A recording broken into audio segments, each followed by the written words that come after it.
नमस्कार साथियों, आप सभी का स्वागत है आपके अपना YouTube परिवार बीएसवी गुरुजी में। दोस्तों, साइकोलॉजी मेजर, माइनर और आईडीसी सब्जेक्ट अगर आपका भी है तो आप इस वीडियो को पूरा देख लीजिएगा। इस वीडियो में हम सब्जेक्टिव का महामैराथन क्लास लेकर आए हुए हैं। सारा तरह से समझे तो हर एक चैप्टर का हर एक टॉपिक को हम इस वीडियो में ही कवर कर लेंगे।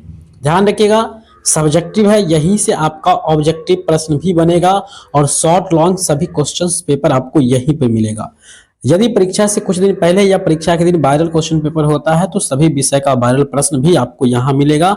और आपको मेरा डायरेक्ट सीधा सीधा कहना है, भाई पढ़ो कहीं से भी, लेकिन प्रश्न यदि पूछने की सवाल आएगा तो वो यहीं से ही पूछेगा। ज्यादा समय नहीं लेंगे, क्लास थोड़ा लंबा होगा। तो शॉर्ट और लॉन्ग क्वेश्चन के श्रेणी में आने वाले क्वेश्चंस को हम लोग देखेंगे। 100% जो क्वेश्चंस यहाँ से आपको देखने को मिलेगा वैसा ही प्रश्न आपके एग्जाम में छपेगा। तो पहला प्रश्न है मेरे भाई, मनोविज्ञान से क्या समझते हैं या मनोविज्ञान क्या है। प्रश्न को थोड़ा सा उलट पुलट किया जा सकता है। मनोविज्ञान के दायरे का वर्णन करें या अथवा मनोविज्ञान के उभरते क्षेत्र या शैक्षिक क्षेत्रों का वर्णन करें। तो साथियों, प्रश्न जो है मनोविज्ञान से संबंधित किसी भी प्रकार का पूछेगा, आंसर में आपको इस तरह से देना है कि मनोविज्ञान जो है एक ऐसा विज्ञान है जो प्राणी के व्यवहार का अध्ययन करता है। देखिए, मनोविज्ञान है यानी किसी के प्राणी के व्यवहार का जिसमें अध्ययन किया जाता है उसी को मनोविज्ञान कहते हैं, उसी को साइकोलॉजी कहते हैं। उम्मीद है इस बात को समझ गए होंगे। बने रहिएगा, आगे भी हम आपको समझाएंगे, एक एक टॉपिक को समझाएंगे। ऐसे विज्ञान का मानव जीवन में अत्यधिक उपयोग होना चाहिए। ऐसे विज्ञान का मानव जीवन में अत्यधिक उपयोग होना स्वाभाविक ही है। बिल्कुल रूप से मनोविज्ञान अध्ययनों और अनुसंधानों के आधार पर ज्यों ज्यों प्रौढ़ हो रहा है तो इसका उपयोग हमारे दैनिक जीवन में बढ़ता जा रहा है। साथियों, मनोविज्ञान का जो उपयोग है लोग सदियों से करते आ रहे हैं और आगे भी करेंगे, और यह एक स्वाभाविक है। यह कैसा है तो स्वाभाविक है, मतलब कहने का हुआ कि मनोविज्ञान का मतलब है कि जो आप मन में किसी चीज को अनुमान लगा लेते हैं, अनुभव कर लेते हैं, इसी चीज को कहते हैं मनोविज्ञान। कुशल समायोजन, यहाँ पर जो है कुछ बात है, इसकी कतिपय उभरते क्षेत्रों की चर्चा की जा रही है, यानी मनोविज्ञान का जो क्षेत्र है उसके बारे में। तो पहला क्षेत्र है कुशल समायोजन यानी एडजस्टमेंट। हालांकि ये सारी बात जो है जीन पियाजे के सिद्धांत में भी पढ़ने को मिलता है। तो एडजस्टमेंट क्या होता है मेरे भाई, समझ लेते हैं, क्योंकि अलग अलग करके पूछा जा सकता है केवल कि कुशल समायोजन क्या है या एडजस्टमेंट क्या होता है। मनोविज्ञान हमारे अनुभव और व्यवहार का अध्ययन कराता है, ये बात तो आप समझ गए हैं। मनोविज्ञान के अध्ययन से हम दूसरे व्यक्ति के सफल समायोजन करते हैं, यानी दूसरा व्यक्ति कितना सफल है, कितना वो ज्ञानी है, क्या है नहीं है, उसको हम अनुमान लगाते हैं। ख है विभिन्न परिस्थितियों में कुशल समायोजन करते हैं, आत्मज्ञान प्राप्त करते हैं। जो व्यक्ति अपने आप को समझता है, दूसरों को समझता है, परिस्थितियों को समझता है, वह निश्चित ही अपने जीवन में सफल होता है। कहने का अर्थ हुआ साथियों, कुशल समायोजन का मतलब है कि अपने आप को एडजस्ट करना, यानी जो व्यक्ति खुद को समझता है वह दूसरों को भी समझता है, और जो दूसरों को समझता है वह परिस्थितियों को भी समझता है, और जो परिस्थितियों को समझता है वह निश्चित ही जीवन में सफल होता है। ऐसा व्यक्ति सफल व्यक्ति कहलाता है।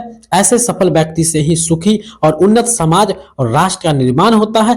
अतः मनोविज्ञान एक ऐसा उपयोगी विज्ञान है जो उन्नत और विकसित राष्ट्र का आधार प्रस्तुत करता है। साथियों, कुशल समायोजन एडजस्टमेंट में आपको केवल और केवल यह बात याद रखना है कि जो व्यक्ति स्वयं को समझते हैं वह दूसरों को समझते हैं, और जो दूसरों को समझते हैं वो परिस्थितियों को समझते हैं, जो परिस्थितियों को समझते हैं वह निश्चित ही जीवन में सफल होते हैं। और ऐसे सफल व्यक्ति सुखी, उन्नत और समाज राष्ट्र का निर्माण करते हैं। अतः मनोविज्ञान एक ऐसा उपयोगी विज्ञान और उन्नत और विकसित राष्ट्र का आधार प्रस्तुत करता है।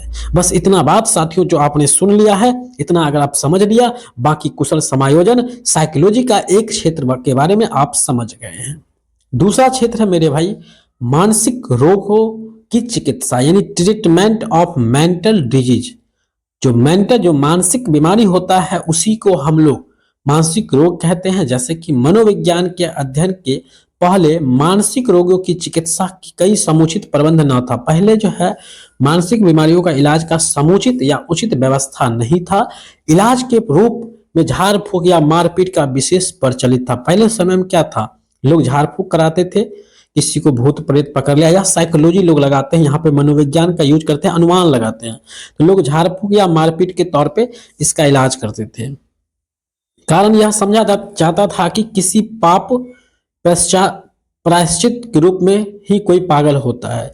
मतलब कि कोई ऐसा कहा जाता था किसी पाप के कारण या कोई प्रायश्चित के कारण ये पागल हो गया है।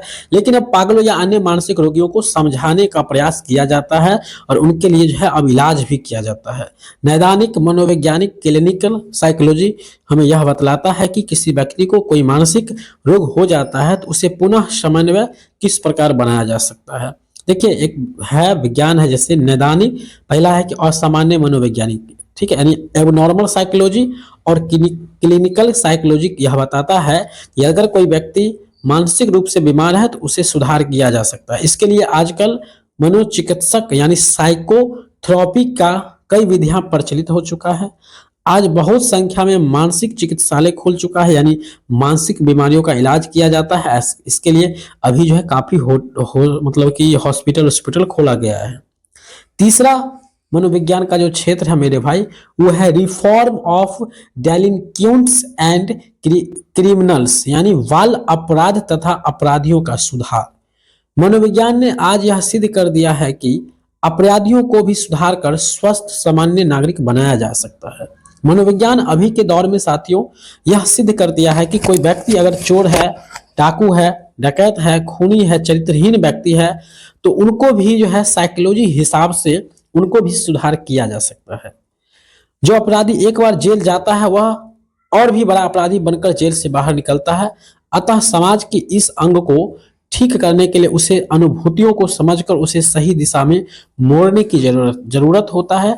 कहने का अर्थ हुआ साथियों, जिसको आज पुलिस या फिर लोग पकड़ के जेल में डालते हैं, उसको जेल में डालने से पहले उनकी जो है उनकी मजबूरियां को समझा जाए, उनके साथ क्या हुआ मुसीबत को समझा जाए, उनकी पीछे वाले मतलब किताब को पलट करके देखा जाए क्या क्या उनके साथ हुआ है, फिर जो है उनका साइकोलॉजिकल इलाज होना चाहिए।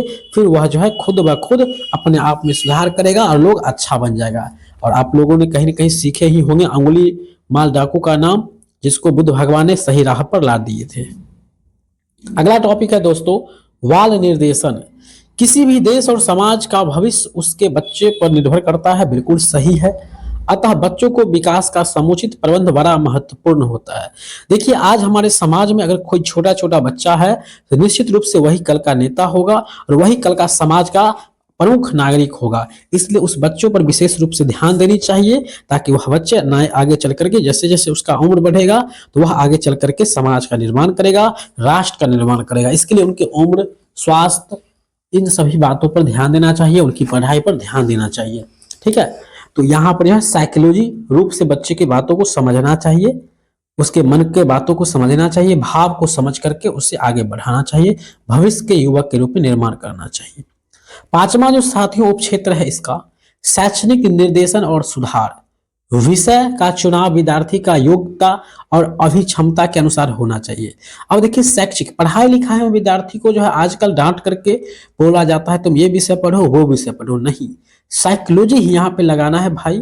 और साइकोलॉजी लगाकर देखो कि बच्चा क्या पढ़ना चाहता है, क्या बनना चाहता है, क्या आगे करना चाहता है, फिर उस ढंग से उसे पढ़ाया जाए तो यह बेहतर होगा और बेहतर में भी बहुत बेहतर होगा।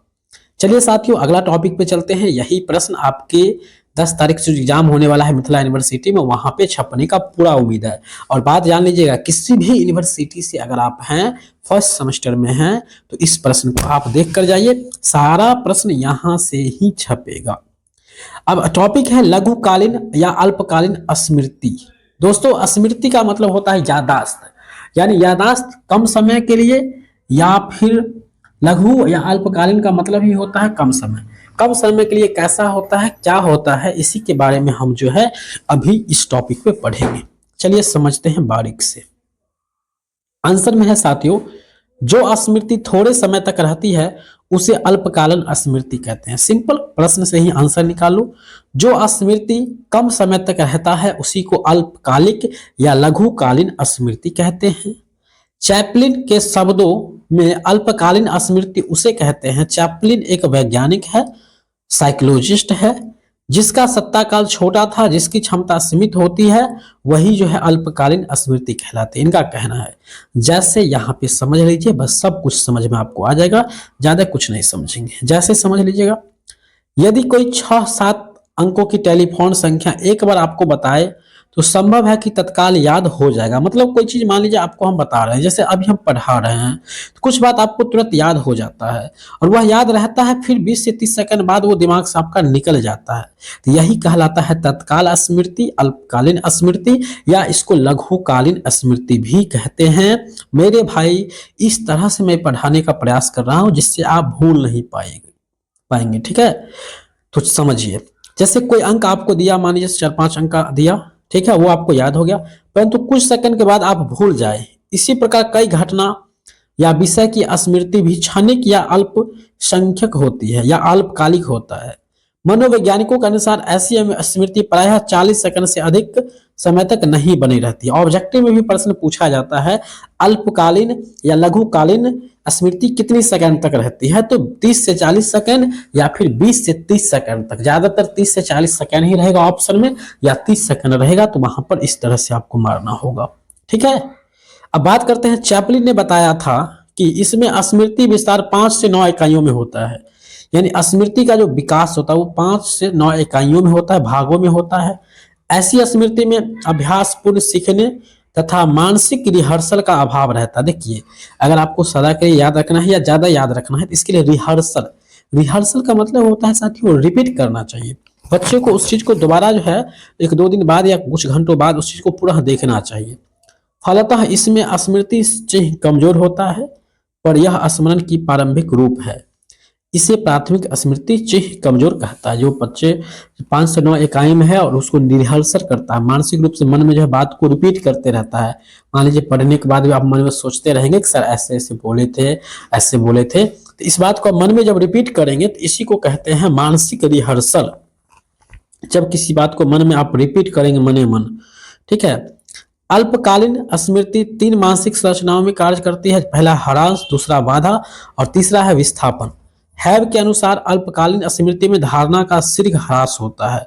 याद रखिएगा, अल्पकालीन स्मृति में जो है धारणा का जो है बहुत जल्दी ह्रास होता है और इसमें 3 कार्य होता है, ह्रास, बाधा और विस्थापन होता है। ठीक है साथियों, इसी के साथ हम लोग चलेंगे अगले टॉपिक पर, क्योंकि ये टॉपिक आपका एंड हो रहा है। मिला जुला के हमने वो सारी बात आपको समझा दिया जो आपको समझना था। 5वां है व्यक्तित्व के जैविक कारकों का वर्णन करें। व्यक्तित्व मतलब पर्सनालिटी किसी का, अथवा व्यक्तित्व के जैविकीय निर्धारकों की व्याख्या। जैविक अभिप्रेरक भी पूछेगा तो आंसर यही होगा जो हम अभी बताने वाले हैं। जैसे यहाँ पे होता है, आनुवांशिक व्यक्तित्व के जैविकीय कारकों में बड़ा प्रभाव है। वास्तव में आनुवांशिकता न तो व्यक्तित्व को पूरी तरह से प्रभावित करती है और न ही ऐसा कोई उसका प्रभाव ही नहीं पड़ता है। व्यक्तित्व के विकास पर प्रभाव डालने वाले जैविकीय 3 प्रकार का होता है। देखिए साथियों, व्यक्तित्व जो होता है किसी का पर्सनालिटी उसके वंशज पर भी निर्भर करता है, उसके अनुवांशिक पर भी निर्भर करता है।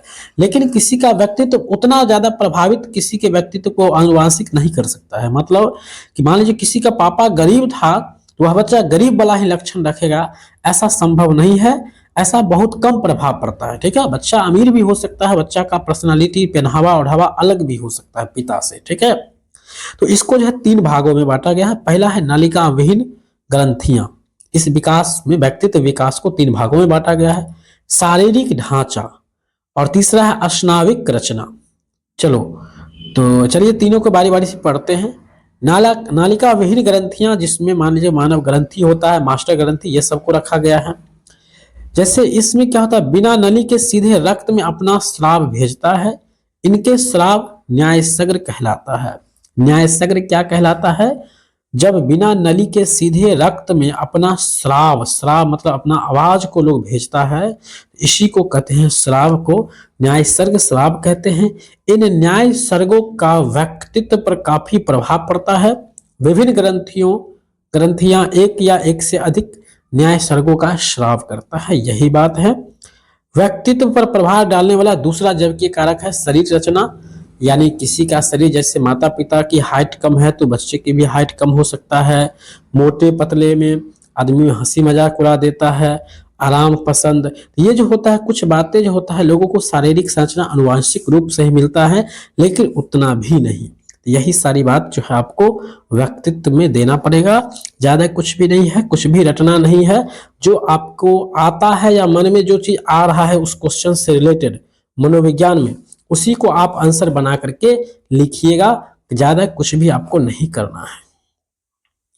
आठवां जो है मेरे भाई, सामवेगिक बुद्धि का अर्थ क्या होता है। देखिए सामवेगिक बुद्धि का अर्थ होता है, समझ लीजिए, सामवेगिक बुद्धि से तात्पर्य संवेगों के प्रत्यक्ष नियंत्रण एवं मूल्यांकन की योग्यता से है।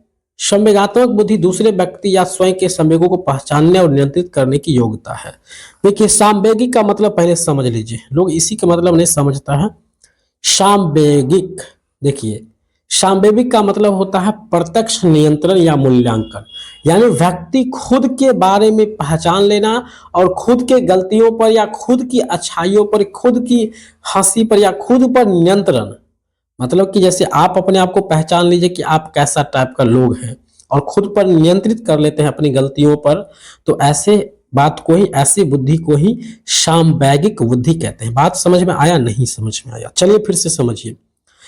सामवेगिक बुद्धि वैसी बुद्धि जिसमें व्यक्ति स्वयं को पहचान कर लेते हैं और अपने आप पर नियंत्रित करने का जब उसके अंदर योग्यता आ जाता है या नियंत्रित करने लगते हैं, तो ऐसी बुद्धि को सामवेगिक बुद्धि कहते हैं। चलिए, सामान्य सामवेगिक बुद्धि को 3 प्रकार के होते हैं या 3 प्रकार के कौशलों में बांटा गया है, जिसमें पहला आपके सामने है सामवेगिक जागरूकता, स्वयं के एक दूसरे लोगों के संवेग को पहचानने की योग्यता, यानी जब आप खुद को पहचान लेते हैं तो दूसरों को भी पहचानने की जब आपके अंदर क्षमता आ जाता है, तो इसको कहते हैं सामवेगिक जागरूकता, यानी आपके अंदर दूसरों को पहचानने की ताकत जो है वो जग रहा है, जागरूकता हो रहा है। दूसरा है मेरे भाई संवेग को काम में लेने की योग्यता और चिंतन एक एवं समस्या समाधान जैसे कार्यों में उपयोग लाना। ये दूसरा होता है जब आप अपने काम में के लिए योग्य हो जाते हैं, चिंतन करने लगते हैं,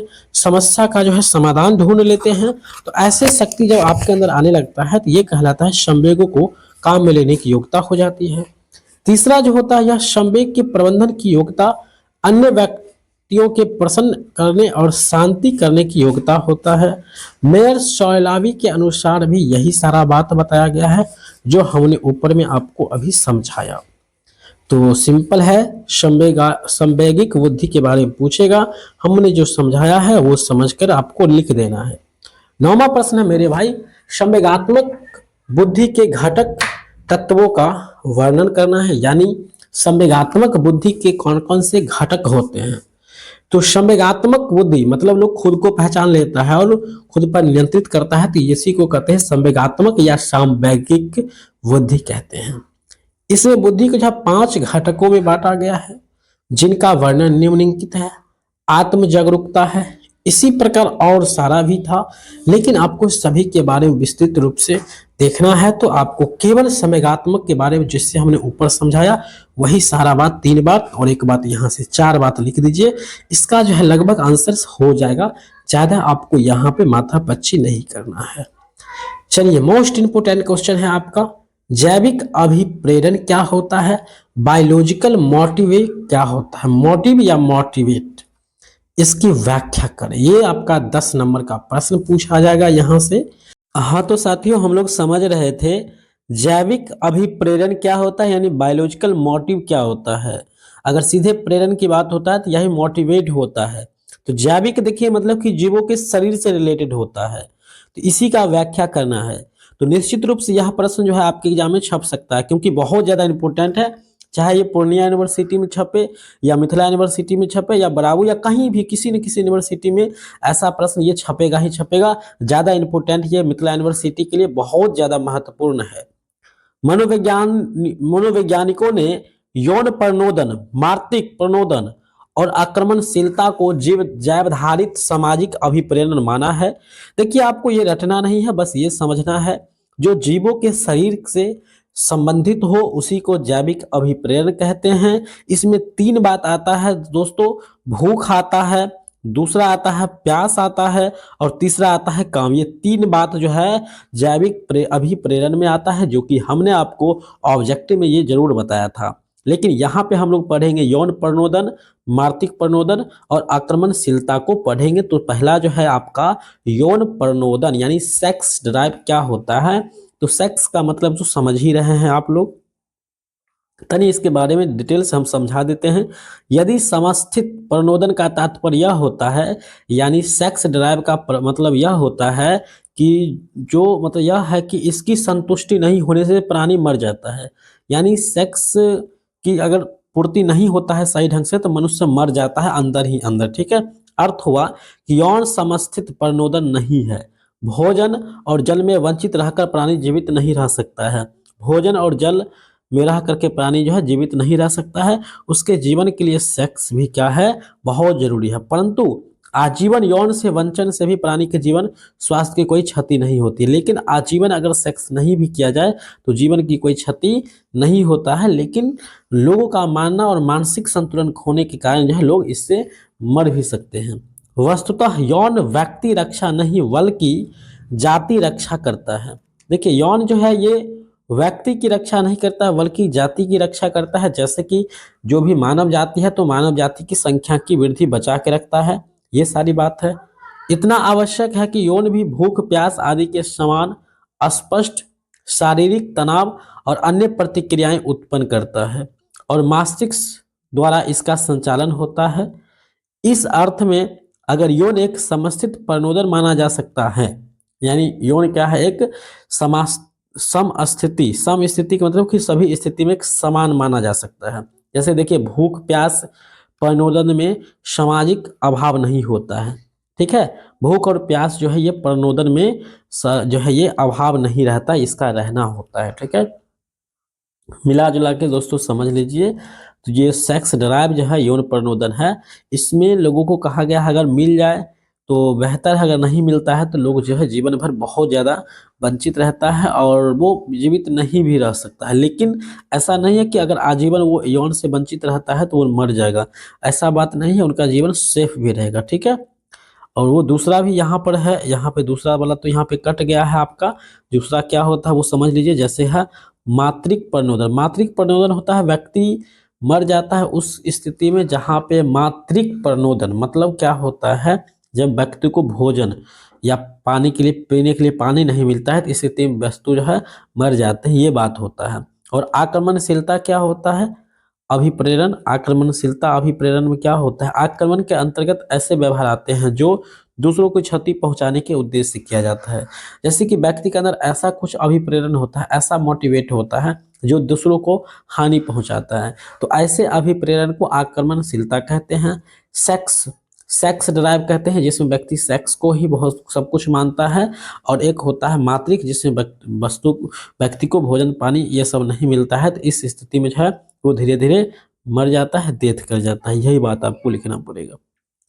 11 नंबर टॉपिक है दोस्तों, सकारात्मक मनोविज्ञान को अपने शब्दों में बताना है, यानी पॉजिटिव साइकोलॉजी को आपको अपने शब्दों में बताना है। मार्टिन सीलगैमन को प्रथम समकालीन मनोवैज्ञानिक कहा जाता है। सबसे पहला जो मनोवैज्ञानिक थे वो कौन थे भाई, तो प्रथम मनोवैज्ञानिक थे आपका मार्टिन सेलिगैमन, जिन्होंने सकारात्मक मनोविज्ञान नामक नवीन दृष्टिकोण प्रतिपादित किया था। सन 1998 में अमेरिकन मनोवैज्ञानिक संघ APS यानी अमेरिकन साइकोलॉजिकल एसोसिएशन के अध्यक्ष उद्बोधन में सेलिगैमन ने मनोविज्ञान में प्रमुख बदलाव की अपील की। और आपके अनुसार यहाँ पे आपके अनुसार मानव व्यवहार में कमजोरियों का अध्ययन करने के बजाय मानव व्यवहार का सर्वाधिक उचित पक्ष और अच्छाई को अध्ययन को बढ़ावा दिया था। देखिए एक क्या था, इन्होंने मार्टिन सेलिगैमन जो था ये सकारात्मक मनोविज्ञान में जो है अच्छाई वाली बातों पर इन्होंने जोर दिया था, ठीक है। जैसे कि अध्ययन करने से संबंधित हो, किसी की साहस खुशी अध्ययन को बढ़ावा देता है इन्होंने। इन सभी पक्षों को उचित और अनुचित को इन्होंने मतलब उचित को बढ़ावा दिया, अच्छाई को बढ़ावा दिया। सिंपल बात है कि सकारात्मक मनोविज्ञान है ये समाज से रिलेटेड है। समाज के बारे में जितना आप पॉजिटिव, जितना अच्छाई बात लिख सकते हैं, वो सारा आंसर आपका सही की श्रेणी में आ जाएगा। आपको टेंशन लेना नहीं है, बिल्कुल वो सही हो जाएगा, ठीक है। तो साथियों अब 12 नंबर जो है आपका क्वेश्चन है, यहाँ पे 12 नंबर टॉपिक, सीखने को परिभाषित करें। 100% इम्पोर्टेंट में इसको रख लीजिएगा, कहीं से भी इसको इग्नोर मत कीजिएगा मेरे भाई दोस्त, आपको कह रहे हैं ये प्रश्न रहेगा। सीखने को हम लोग अधिगम भी कहते हैं, देखिए लर्निंग। अब सीखने को अधिगम भी कहते हैं, तो हो सकता है आपके परीक्षा में अधिगम पूछ देगा। इसी को लर्निंग भी कहते हैं, लर्निंग अंग्रेजी में कहते हैं। तो आप लिख सकते हैं कि सीखने को अधिगम भी कहा जाता है और इसे अंग्रेजी में लर्निंग भी कहा जाता है। यह एक सतत चलने वाली यानी लगातार चलने वाली प्रक्रिया है। अब देखिए सीखने की जो बात होती है, माँ के गर्भ से लेकर के कब्र तक यानी मरने तक व्यक्ति कुछ न कुछ सीखते रहते हैं। तो बिल्कुल रूप से ये सीखने वाली बात कुछ है, आपको भूलना नहीं है। मनुष्य जन्म से, देखिए यहाँ लिखल भी है, जन्म से मृत्यु तक कुछ ना कुछ सीखते रहता है।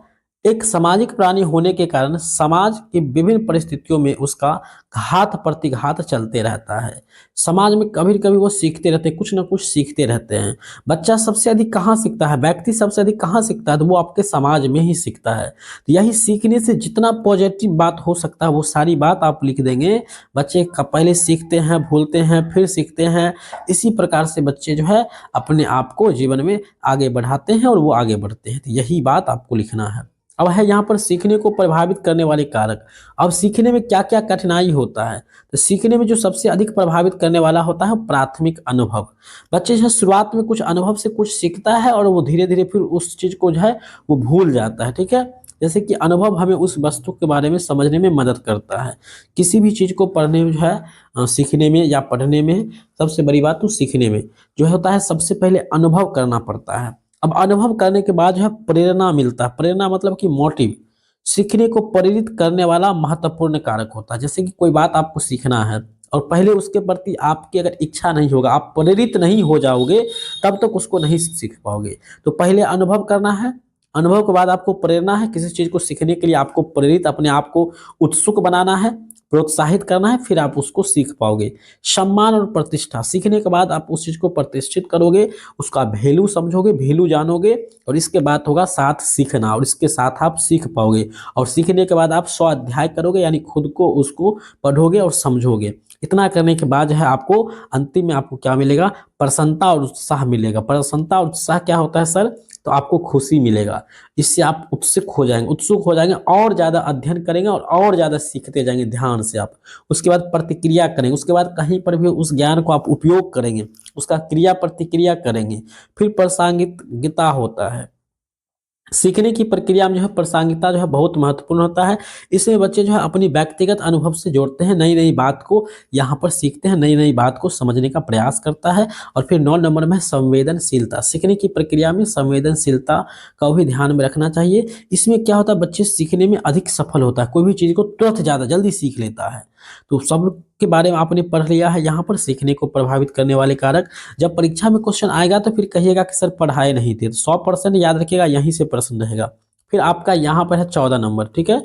यहाँ पर जो प्रश्न है आपके सामने वो है संवेदी स्मृति के स्वरूप एवं प्रकार का वर्णन करें।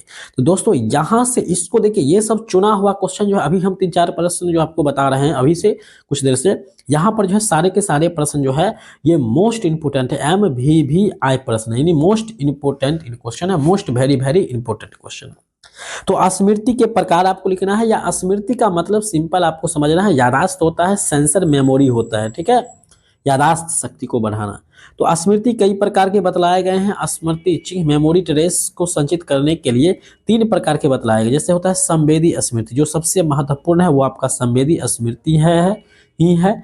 इस स्मृति में वैसे स्मृति को कहा जाता है जिसमें सूचनाओं को सामान्यतः 1 सेकंड या इससे कम अवधि के लिए व्यक्ति सीख जाता है। मतलब कुछ ऐसे बात होता है जो 1 सेकंड के लिए आप सीख जाते हैं, ठीक है, और फिर उसको भूल जाते हैं, तुरंत सीखे तुरंत भूल जाते हैं।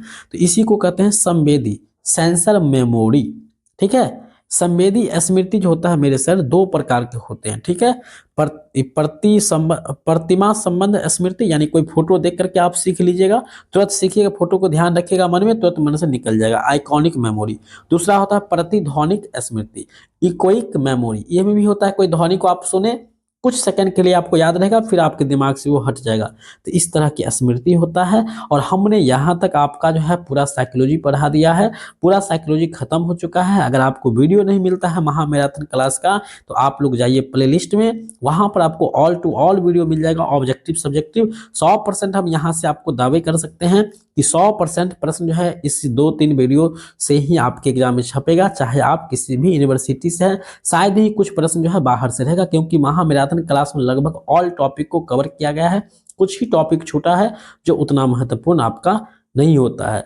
बाकी आप इस वीडियो को लाइक करके आगे भी शेयर करेंगे, और नेक्स्ट सब्जेक्ट के लिए आप इस चैनल को भी सब्सक्राइब कर लेंगे। मिलते हैं साथियों नेक्स्ट वीडियो में, तब तक के लिए जय हिंद, वंदे मातरम।